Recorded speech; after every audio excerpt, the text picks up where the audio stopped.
بسم الله الرحمن الرحيم الحمد لله رب العالمين والصلاة والسلام على أشرف الأنبياء والمرسلين محمد وعلى آله وأصحابه أجمعين أما بعد إخوة الإسلام عباد الله. This would be another real talk moment, and I'm in a public setting. Yeah, I mean, so far it's a nice day today. At any rate, as I stated, this would be a real talk moment as it relates to some things concerning myself, and some beneficial affairs as it relates to the methodology of the Salaf. Now, one of the things that I want to address is there's a claim made by some, not by many, but by some, that I give Salafiyya to anybody. And first and foremost, Salafiyya is not my personal property, nor is it anybody else's personal property. On the contrary, it's the deen of Allah that Allah Ta'ala revealed from above the seven heavens, and it has protocols and guidelines that a person must traverse upon in order for a person to be attributed to this blessed methodology. That's the first thing. So it's not for me to say who is and who is not, especially if they go outside these protocols, principles, and guidelines that I'm referring to in a general sense. Second, then no one can speak for me as it relates to what my mawaqif is on individuals or on and that's what so on. No one can speak for me. Only I can speak for myself. There's no one better to be able to tell you what my position is than me. And so that claim that I just give anyone Salafiyya is something that's not correct, it's not true. Actually is kadhib for anyone that would say that. Why? Because how do we understand who the Salafi is, who the Sunni is, who the Athari is? How do we understand this? And first and foremost, the Sunni, the Salafi, the Athari, he is one that is whose deen, minhaj and usul is that of the deen, minhaj and usul of as-Salaf as-Salih, that being the Prophet ﷺ and his companions. If his usul is identical to theirs, if the minhaj that he traverses upon is identical to theirs, the tariq that he traverses upon is identical to theirs, then in this circumstance and situation, that person could be attributed to that group of individuals. By saying that he is Salafi, that he's Sunni, that he's Athari, and thus forth and so on. For an individual to make this or to state this about another individual, then he will have to know that with certainty, not with dhann. He will have to know that with certainty. And so this is my position in a nutshell, right, as it relates to that particular affair. Now, why is the claim made that I give Salafiyya to anybody? Well, this is based off an incident that happened in a WhatsApp group that has 200 plus people in it. It's actually more than one situation, but there was 200 plus people in it. There was a specific situation concerning Uthman ibn Farooq. And at the time, some people were criticizing him, and I simply asked a question. And a question doesn't necessitate defense of anything. A question is seeking understanding, seeking clarity for whatever the answer may entail. And so it was a simple question: why do you say what you're saying about Uthman? And the reason for me saying that is because I saw that the brother he has some nashat on YouTube and like this.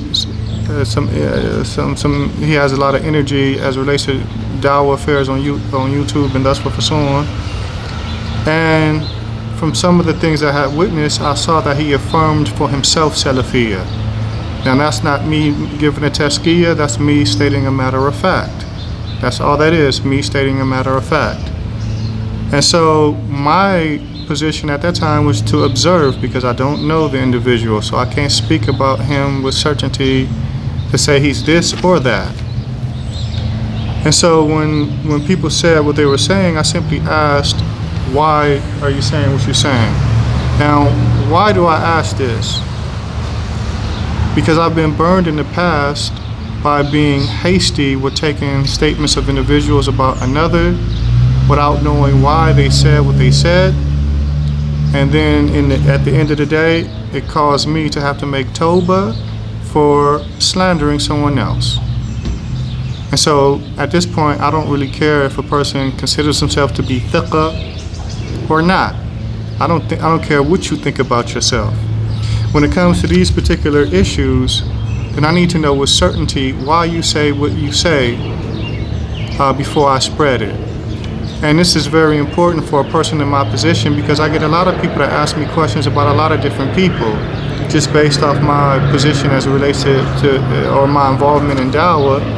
And I'm going to be asked questions about individuals, so I have to know with certainty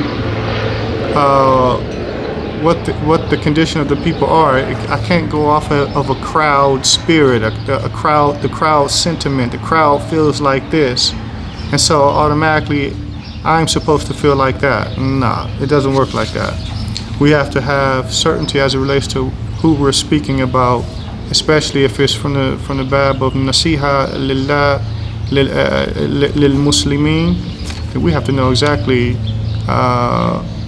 We have to know with exactitude the positive or the negative about an individual. So that's one. And when dealing with him specifically, because then later on there was a video that came out of Dr. Abdurrahman Umaysan, where he clarified some of the problems or some of the mistakes of the brother, things that were even unknown obviously to the people who the question was posed to. Why do you say this about that? Why do you say what you say about that man? Why? Because none of them brought up the stuff that was found in that video. The point is, though, not to get stuck on that, when it comes to Uthman ibn Farooq, at the time that those questions were being, that sentiment was made, I was trying to reach out to him. There was a brother that was in contact with him while he was in Britain, and he was actually open to speaking with me. And then that particular video dropped, like it was like within the same week, it seemed like. And me being a a man that's from Southern California with a similar background of his, formerly gang affiliated or gang related, once that video dropped, I knew exactly what his sentiment was going to be. And the brother who was trying to connect me with him, I told him, nah, at this time he's not going to accept anything coming from anybody because he feels like he was attacked. Only somebody that knows him, that has a background with him, that he trusts, can be able to give him some tawjihat after that video had been dropped, especially when it was fresh, hot on the presses. Because at that time, not only did that video drop, but he was also being attacked by the mutasawwifa, and then some other guy with a knick-knack paddywhack mentality in the UK, claiming the Sunnah. So at any rate, I knew that, it wouldn't even, at that point, it didn't make any sense for me to even attempt to reach out to him, especially considering the fact of the slack that he was taking at that time. And me, myself, personally, I can't question I'm not going to question the motives of anybody as pertains to what was done. My personal opinion, when it comes to Uthman Farooq, because he is a person that has a very large following. I mean, his YouTube presence alone has well over 100,000 followers or subscribers, well over that amount. I think that it would have been better to approach his situation differently. It doesn't mean that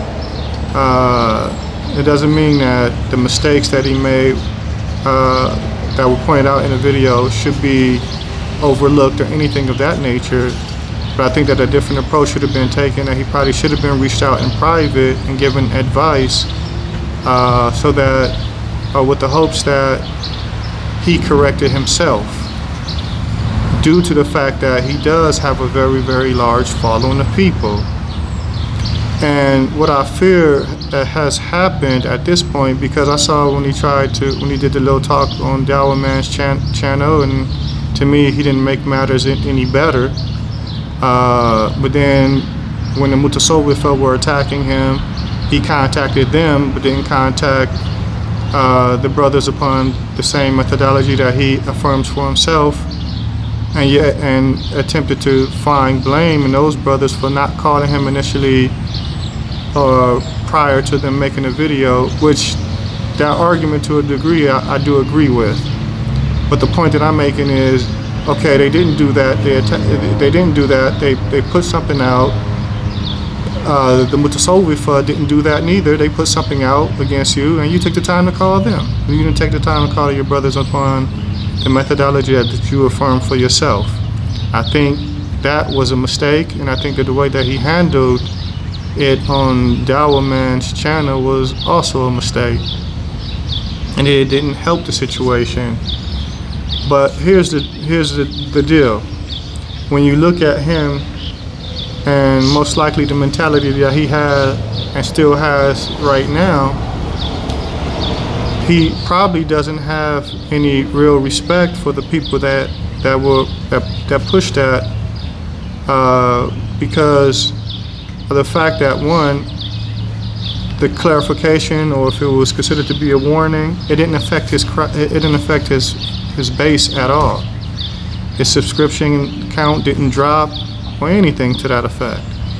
And so now he's probably has the attitude like, yeah, y'all have done your worst, which was little to nothing, so I'm moving on. And there's probably nothing that could be said to him from the individuals that did that. There's probably nothing else that they could probably say to him at this point, because he just looks at them, he probably looks at them real in a negative manner. And this is what I mean when I say, for several reasons, that it could have been handled better. I think that he should have been contacted privately with the hopes of him correcting himself, and to leave the door open for nasiha to him, leave the door open for nasiha. I think, and Allah knows best, for those individuals that were part of that video, as far as they're concerned, the door to nasiha with him most likely is closed, and Allah knows best. I could be mistaken, but Allah knows best. But that's my personal take on that situation. That's only because I think he needed to be dealt with a little bit more delicately, because of the large, tremendous following of people that he has. I mean, here it is, we have Sheikh Rabi in the past stating about people that he warned against, how he was patient with them for 10 years advising them in private. So that means he had connections with these people. He had a rapport with these people. He built up a rapport, and before he started to say what he said, to publicly say what he said about them. You have another individual, he said he was advising for 7 years. 7 years. That means these people were making mistakes publicly for 7 years in the realms of da'wah, before he made any clarification whatsoever to the public about that individual specifically. That doesn't necessarily mean that he wasn't correcting the mistakes that were being made in the general sense, but the point that I'm making, before he said before he made any direct statement about an individual specifically for the mistakes that they were making, he himself said he was patient for 10 years dealing with the person trying to correct them. And I could only imagine is because some of these du'at had large followings, and it would have been more of a maslahah had they corrected themselves. And once it reached a point where it was determined that they were rebellious, and they had with them some kibr and thus forth and so on, and they weren't returning to the truth in that regard, then he had no other option except but to publicly make their condition and their situation clear to the people. So when you look at Sheikh Tabdi and how he moved with these individuals, there's no, he left no room unturned, no stone unturned, yani, for a person that would doubt that he did his best in trying to correct the individual. Nobody would be at fault, or nobody would say he was at fault because he went all those years trying to correct the individual, not months, not days, or in some cases, no attempt at all. You know, so that's my personal take on that. But going back to the claim that I give Salafiyya to anybody, there's another situation, or there's a general situation, how I generally answer questions as it relates to individuals that I know but may not have seen for years. So if somebody comes and asks me a question about a person that I may have been in Egypt with, for instance, or that I may have been in Yemen with, for instance. Now, I left Yemen in 2010, so I may not have saw a person since that time I was in Yemen. But if I'm asked about him, a person that I may have been with in Yemen, if I'm asked about them today, then I'm going to speak based off what was firmly established about their condition, what was firmly established with certainty as it relates to their condition. So if they were Salafi then, and I'm going to tell you, okay, he's a person that's Salafi. If he was a Mukhalif then, I'm going to tell you that from what I knew of that individual, he was from the Mukhalifin. That's what I'm going to tell you. Why? Because that is what the principles dictate. We have a principle, al-asl,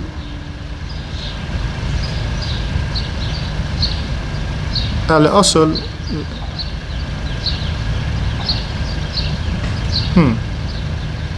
the principle is escaping me at the moment.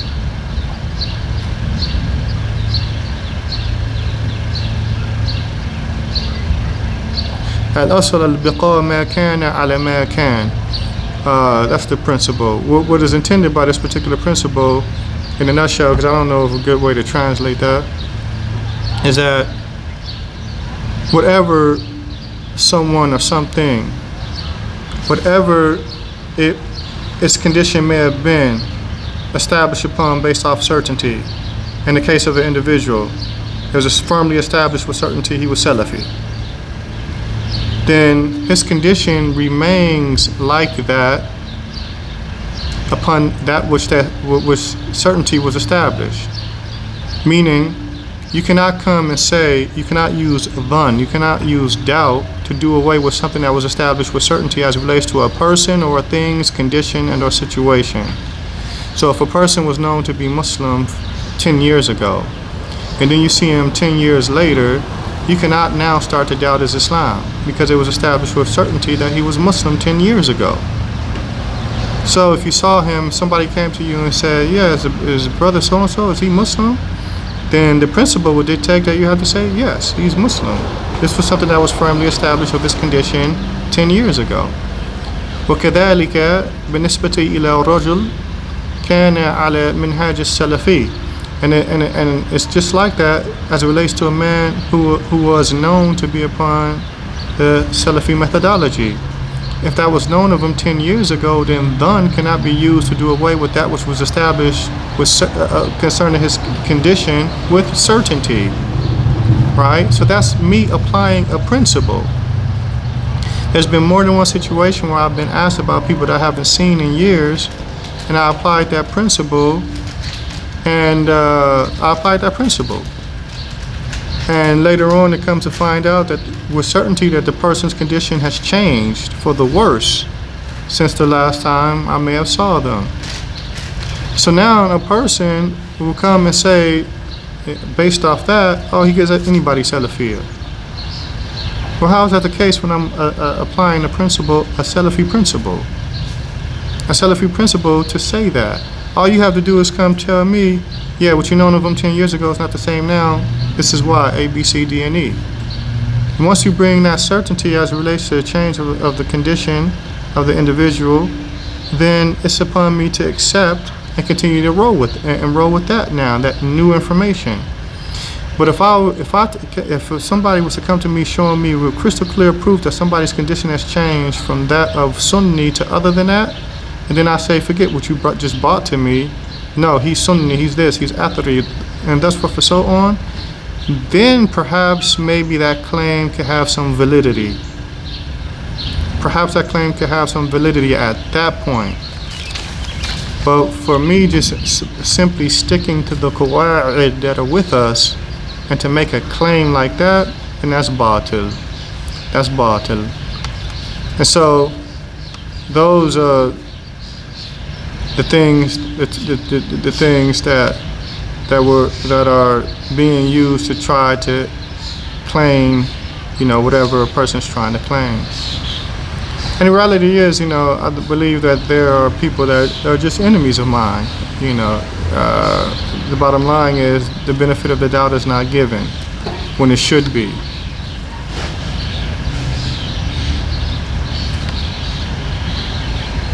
The point is, we don't say about anyone that their condition is this or that, positive or negative, unless we know with certainty what their condition is. That's something that I stand on. I don't say that a person's condition is this or that, positive or negative, unless I know with certainty what their condition may be.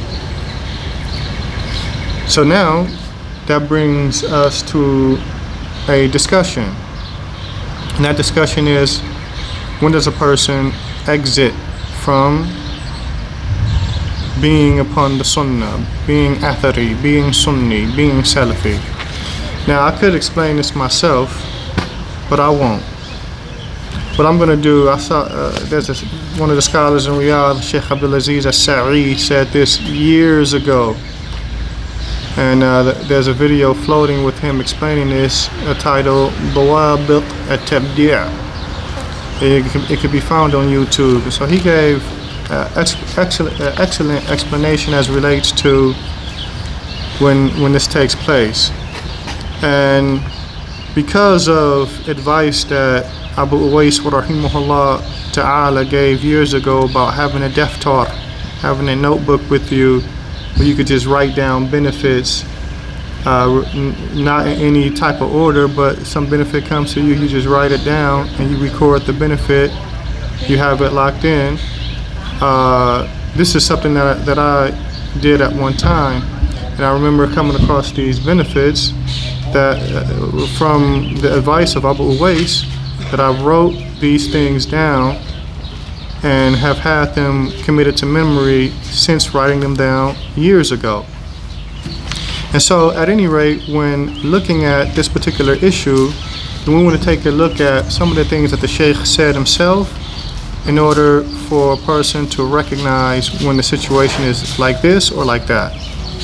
And so the first thing that he said, إِذَا كَانَ يُقِيمُ دِينَهُ وَمِنْهَجَهُ عَلَى غَيْرِ أُصُولِ أَهْلِ السُّنَّةِ وَالْجَمَاعَةِ. That if an individual, his deen and his minhaj is built or based upon or established upon other than the usul of Ahl al-Sunnati wal-Jama'ah, فهذا يخرجه من السلفية أو هو يخرج من يعني السلفية. Then this individual, at this point, it would be said about him that رجل ليس بسلفي. It would be easily said about him that if his deen and minhaj are built and based upon other than al-minhaj al-salafi or the usul of the salafi. In fact, it wouldn't have even been said about him from the beginning that he was upon this way, because his deen and his minhaj was established upon something other than that. So if we were to give examples for people to understand, if a person's deen, his minhaj, was established upon the usul of tashayyu', for instance, if it was established upon the usul of tashayyu', then it would be impossible for a person to attribute salafiyya to this type of individual. How could that be? His usul, his deen, his minhaj is built upon the usul of tashayyu'. Or if it was built upon the usul of the Jahmiyyah, for instance, then how could it be said that this individual is from Ahl Sunnah? His deen and his minhaj are established upon other than the usul that are being referred to in order for that claim to be made valid. So if a person's situation is like this, that statement should have never been made about them in the first place, because he was never upon the usul of Ahl Sunnati wal Jama'ah from the get-go. So you can't even say that this type of individual exits from Ahl Sunnati wal Jama'ah. He was never upon it. He was never upon it. The second thing that the Sheikh says, إذا خالف الأصول, if he opposes the usul مجمع عليها عند أهل السنة والجماعة أو شك فيها أو نفاها فإنه يكون مبتدع ضال. If he opposes the usul that is agreed upon by Ahl Sunnati wal Jama'ah, or he has doubt therein, or he negates it, then undoubtedly this individual will be an strayed innovator. And that's crystal clear. And it doesn't necessarily mean that he opposes all of the usul. All it takes is for an individual to oppose one of the asl min usul Ahl Sunnati wal Jama'ah. Now, the important thing that should be looked at and understood here is what's intended by an asl. When we say asl min usul, this word is thrown around a lot. The usul sunnah indana. We have some books that are written with that word in the title of the book. What's intended by asl? What's intended by usul? But what is intended by that is that which the Sheikh alluded to, that whatsoever Ahl Sunnati wal Jama'ah have consensus, and this is as it relates to creed or affairs of ahkam, creed or actions, yani ahkam. Whatsoever the Salaf Salih had consensus on as it relates to الاعتقادات أو العمليات, فهذا هو الأصل من أصولهم. هذا هو الأصل من أصولهم. That is what is intended by asl and usul. This is very important to understand, because sometimes you have a lot of people quoting and stating that matters affect a person's uprightness upon the methodology of the Salaf.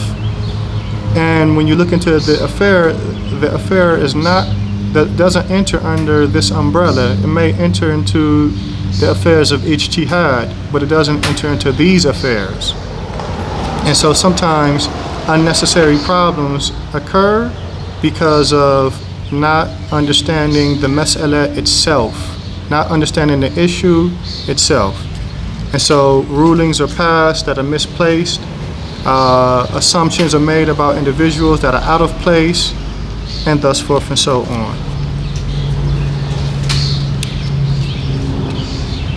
There were some examples that were given too, and I know that sometimes there could be confusion as it relates to the statement that which the Ahl Sunnah had consensus on as it relates to belief or creed and ahkam, because sometimes, quite often, when the discussion of usul is brought up, you only usually hear creed, aqidah, and thus forth and so on. However, it's much broader than that. And to give an example of that is the fact that the wiping over the kuf. Wiping over the kuf is an action. The details of it you're going to find in the books of fiqh, in the books of ahkam. However, this was something that the Ahl Sunnah had consensus on, and you found some of the people of innovation in the past from amongst those upon tashayyur, and other than that, they opposed Ahl Sunnah in that regard. And so, for this reason, you found this within the books of usul. From amongst the mutaqaddimeen. Why? Because the people of innovation oppose that particular asl. That is an asl min usul Ahl Sunnati wal Jama'ah. So this is an example of the portion amaliyat, or actions, affairs of ahkam, that there is consensus with regards to the people of knowledge. The third thing that he mentioned, إذا طعن في مذهب السلف الصالح أو طعن في المنتمين إليه من أجل قيامهم به وتمسكهم به. Yani when a person makes defamation of the madhab of as-salaf as-salih, or he makes defamation of someone who attributes themselves to it on account of him establishing it or clinging to it, right? Then this is obviously somebody that is not upon the way of as-salaf as-salih, that someone who would make defamation of that, right? And this is an indication of lack of being pleased with the methodology of the Salaf. Who would make thought of the methodology of the Salaf, knowing what Allah Ta'ala says about it in the Quran, وَمَنْ يُشَاقِقِ الرَّسُولَ مِنْ بَعْدِ مَا تَبَيَّنَ لَهُ الْهُدَى وَيَتَّبِعْ غَيْرَ سَبِيلِ الْمُؤْمِنِينَ. Right? غَيْرَ سَبِيلِ الْمُؤْمِنِينَ. Without a doubt, whatsoever they had agreement upon, that is the sabil of the mu'mineen. So whoever would oppose that, as the verse continues, نُوَلِّهِ مَا تَوَلَّى وَنُسْلِهِ جَهَنَّمَ وَسَاءَتْ مَصِيرًا. So whoever would oppose that, this shows lack of being pleased with their methodology that leads to success. And of course, for a person that is like this, then there's no way possible that it could be said that he is upon their way. Then the fourth thing that he mentions, إذا ذكرت عنده الأحوال فلم يغضب لشيء منها أو انتصر لها. He states, if there is mentioned, in his presence, something of desires, and he doesn't become angry on account of it, or he aids and assists and supports it, then this individual cannot be considered from Ahlul Sunnati wal Jama'ah. Now, this is because there would be a breach in al-wala wal-bara. There would be a breach in al-wala wal-bara. And of course we know that all of this, al-wala wal-bara, lillah. And so the individual is to support, assist, love, like this, that which Allah Ta'ala loves, and whomever He loves and whatever He loves. This is what the individual is supposed to support. So the guidance that has been revealed from above the seven heavens, without a doubt, there's no compromising in that regard. For an individual to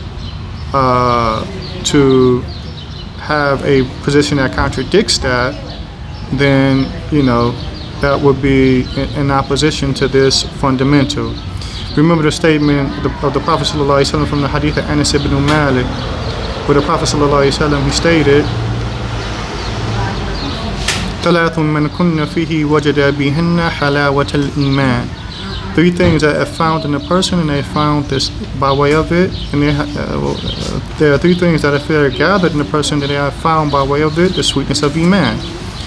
أن يكون الله ورسوله أحب إليه مما سواهما. That Allah and His Messenger are more beloved to Him than anyone besides the two. وأن يحب المرء لا يحبه إلا لله. That individual loves another individual, but he does not love him except for the sake of Allah. To the end of the narration is well known. So the love, aid, and support for anyone or anything, that is done for the sake of Allah, in accordance with that which He loves and is pleased with. And so if that which clashes and conflicts with the methodology of the Salaf is something that is prevalent and present, and a person is pleased with that, he stands in opposition to this asl. And this is why the Sheikh mentioned that he could be outside of being considered from Ahlul Sunnati wal Jama'ah.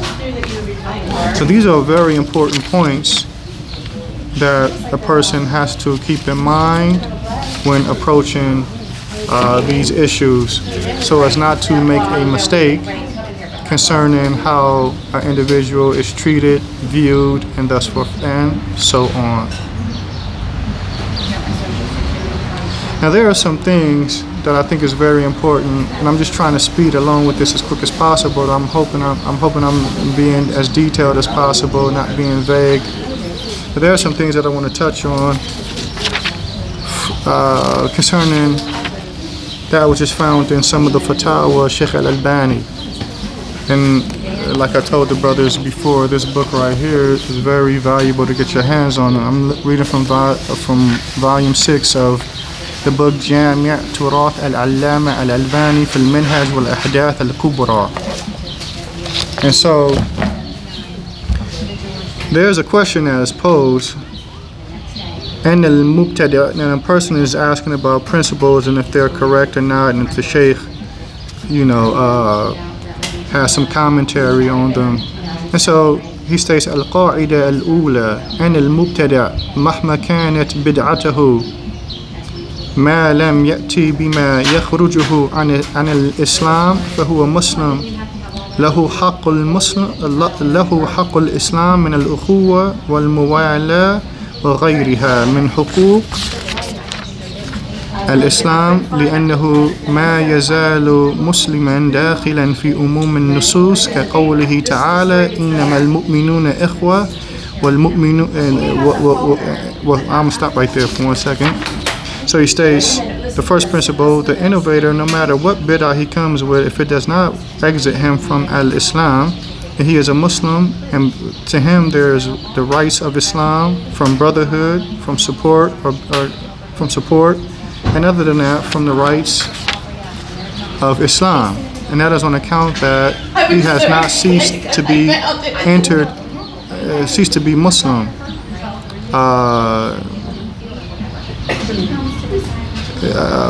As it relates to the generality of the text, like the statement of Allah, إِنَّمَا الْمُؤْمِنُونَ إِخْوَةٌ, only the believers are brothers. وَالْمُؤْمِنُونَ وَالْمُؤْمِنَاتِ بَعْضُهُمْ أَوْلِيَاءُ بَعْضٍ.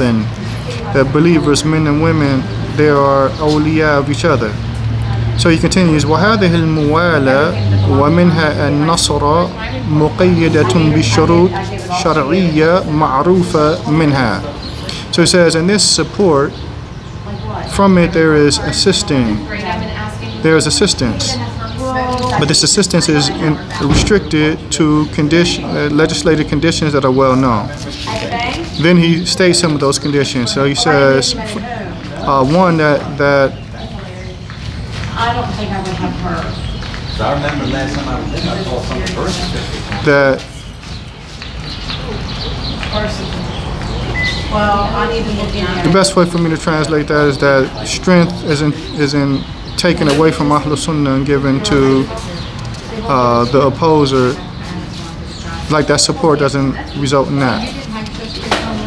وأن لا تكون سببا في إعانته على بدعته إلى غير ذلك, and that support is not a means as pertains to assisting him upon his innovation, and other than that from what is detailed concerning or as pertains to his belief. So this is basically the question, and it's as if he's asking this question as it relates to checking to see if what he's saying is correct or not. So the Sheikh states, الحقيقة أن هذا السؤال هو جيد ولا يشك أي عالم في صحته. He states, in reality, this particular question is a very good question, and there is no doubt with any scholar the validity of it. So what he said is correct. He has some valid points. But then he states, but perhaps it is befitting that there be affixed to the previously mentioned restrictions the following: that the innovator will not be able to innovate in the religion, meaning your support of him doesn't enable him to introduce something in the religion, first. And then second, that he is not considered to be a caller to his innovation. So these are things that Sheikh al-Albani added to what was already said. So there are several things that needs to be taken to look at, or things that need to be understood. One, the person remains, if his bid'ah is not mukaffira, it's mufassiqa, then he still has the rights of Islam that are due to him. That was clearly spelled out in the question. And from those rights is support. But the support, of course, is restricted. It's restricted to what the Sheikh, what the questioner first put in his question, because all of these things that the questioner put in his question, if you assist and support that type of person in those things, that will be assisting and supporting him in sin and transgression. And so the things that Sheikh al-Albani added, right? All of these things would support that if they weren't there, and they would be a means to support another Muslim upon sin and transgression. And that's something that we are commanded not to do. Allah says, وَتَعَاوَنُوا عَلَى الْبِرِّ وَالتَّقْوَى وَلَا تَعَاوَنُوا عَلَى الْإِثْمِ وَالْعُدْوَانِ وَلَا تَعَاوَنُوا عَلَى الْإِثْمِ وَالْعُدْوَانِ. That cooperate upon birr and taqwa, and do not cooperate upon sin and transgression. So when dealing with Muslims, assisting them, regardless if they're from Ahl Sunnah or other than that, you can't assist them in anything except that there is a condition in place, that assistance is upon birr and taqwa, not upon sin and transgression. And so Sheikh al-Albani was adding these things in there first off, the questioner mentioned what he mentioned, and then Sheikh al-Albani added what he added in there. Why? Because otherwise that will be supporting a person in sin and transgression and disobedience to Allah, and that's for so on. And these are things that the Muslim is commanded or forbidden from doing, forbidden from assisting upon sin and transgression.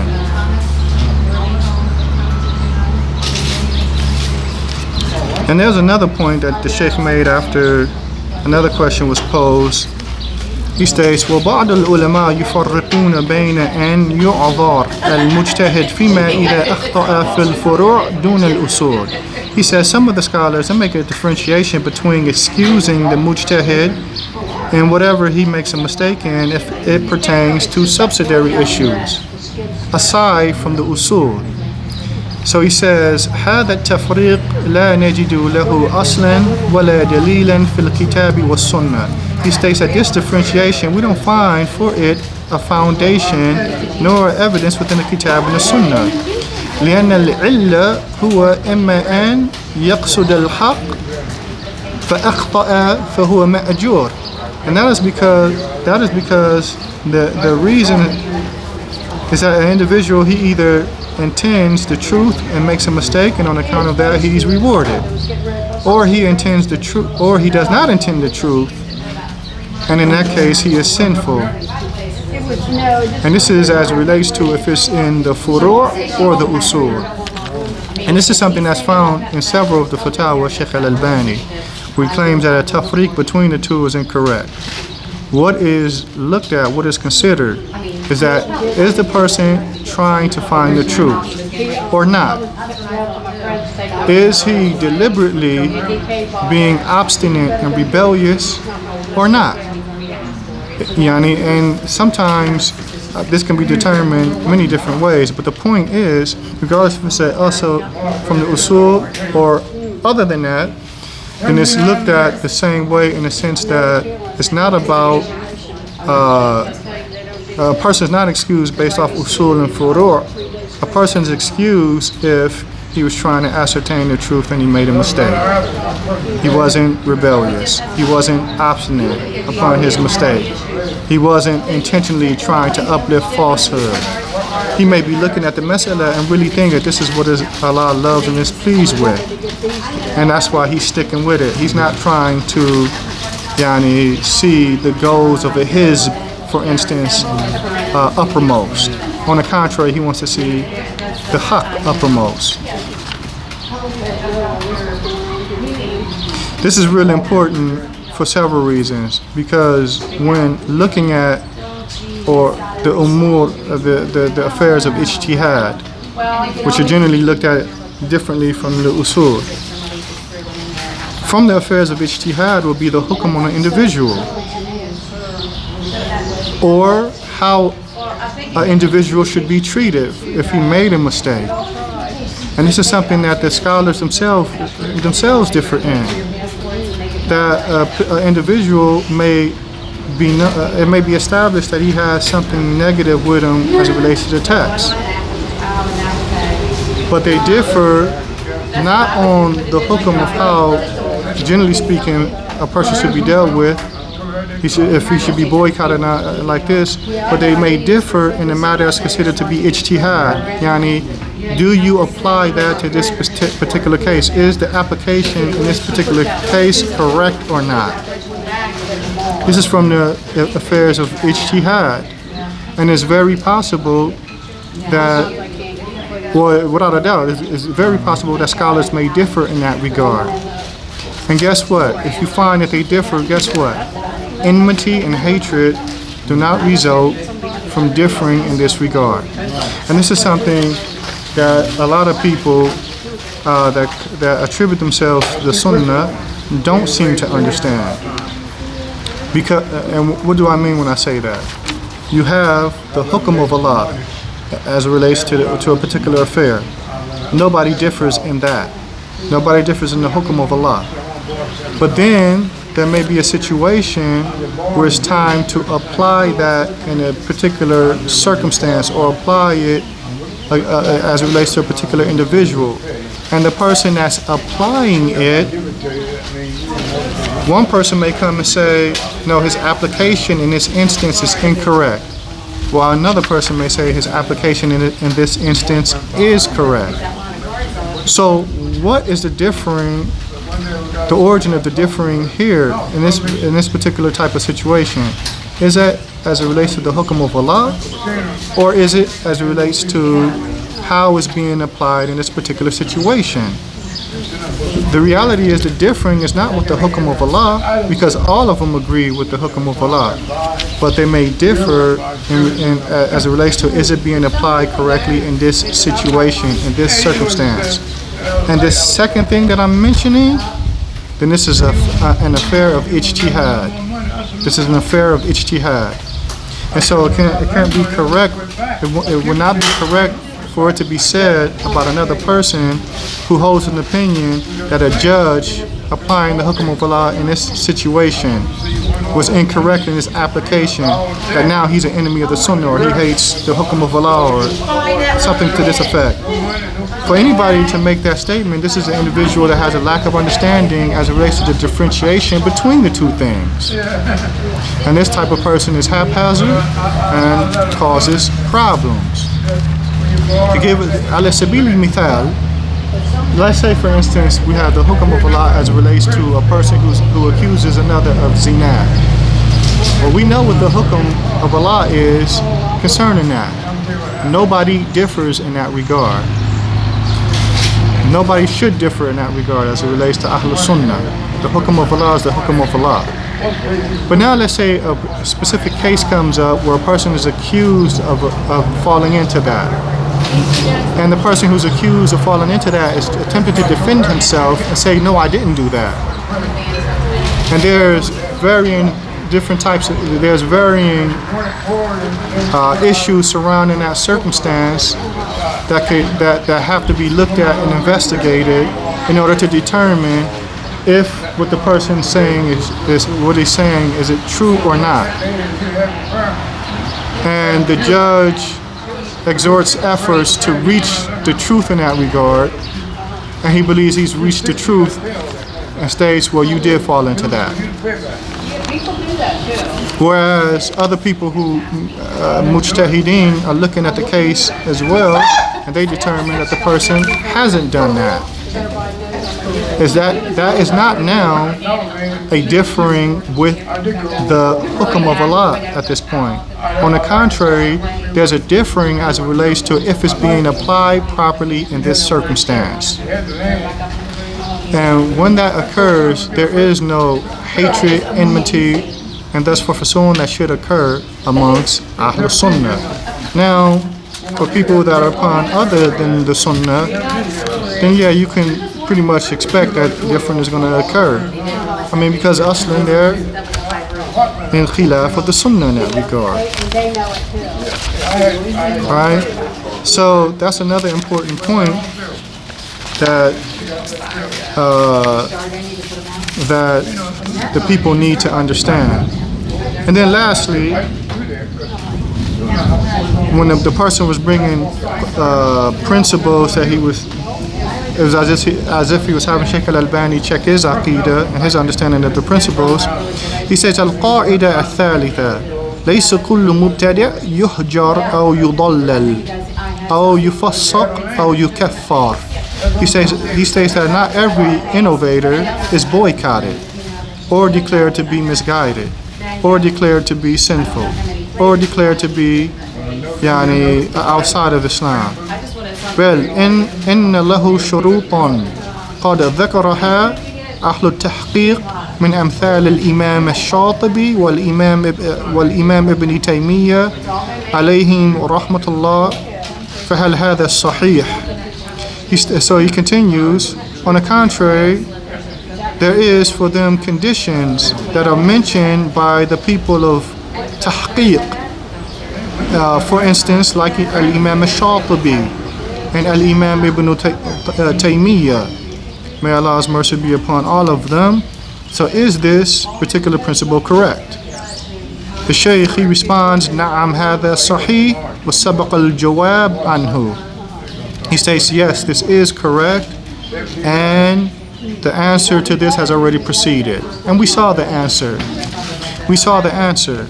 And basically, what's intended by this, by the people of knowledge, is that every innovator is not looked at the same way.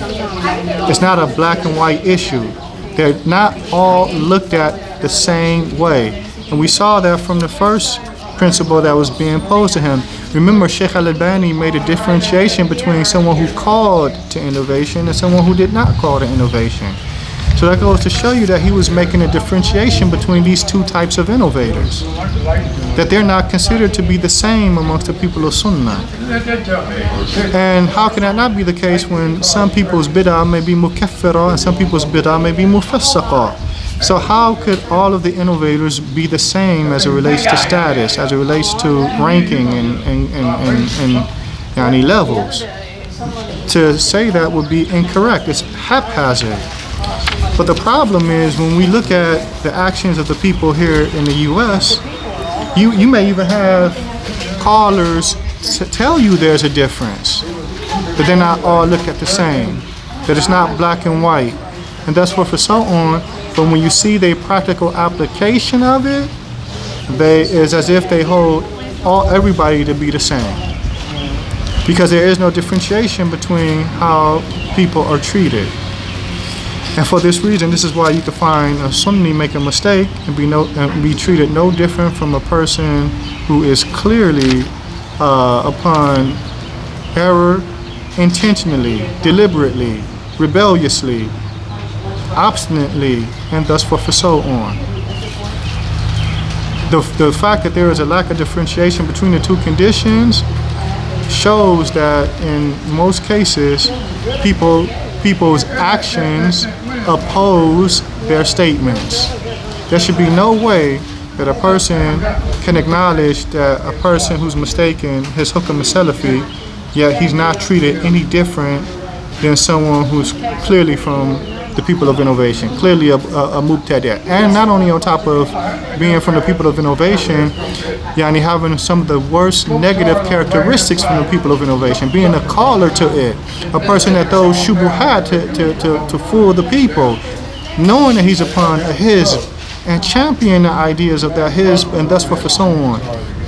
He doesn't treat the Sunni that's mistaken any different than the person on this level. And when we go back to the statements of the scholars, we see even amongst the people of innovation whose characteristics differ, there's a differentiation. So why is the Salafi being treated like the worst from amongst the people of innovation? a Salafi that may be mistaken, an Athari that may be mistaken, being treated identical to those who are considered from amongst the worst of the people of innovation. So it doesn't matter if a person comes and says there's a differentiation with his tongue if his actions contradict what he says with his tongue. What he says with his tongue is irrelevant. It's the actions that are taken into consideration. And this has been a problem as it relates to Ahl Sunnati wal Jama'ah in the States for a very long time.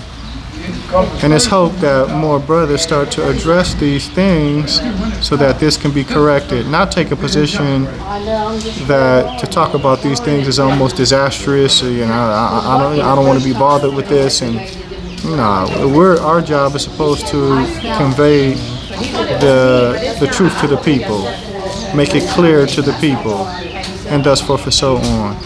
Not run from people having to question you on these issues. And Allah Tabaraka wa Ta'ala knows best. And with that, subhanaka Allahumma wa bihamdika ashhadu an la ilaha illa anta astaghfiruka wa atubu ilayk.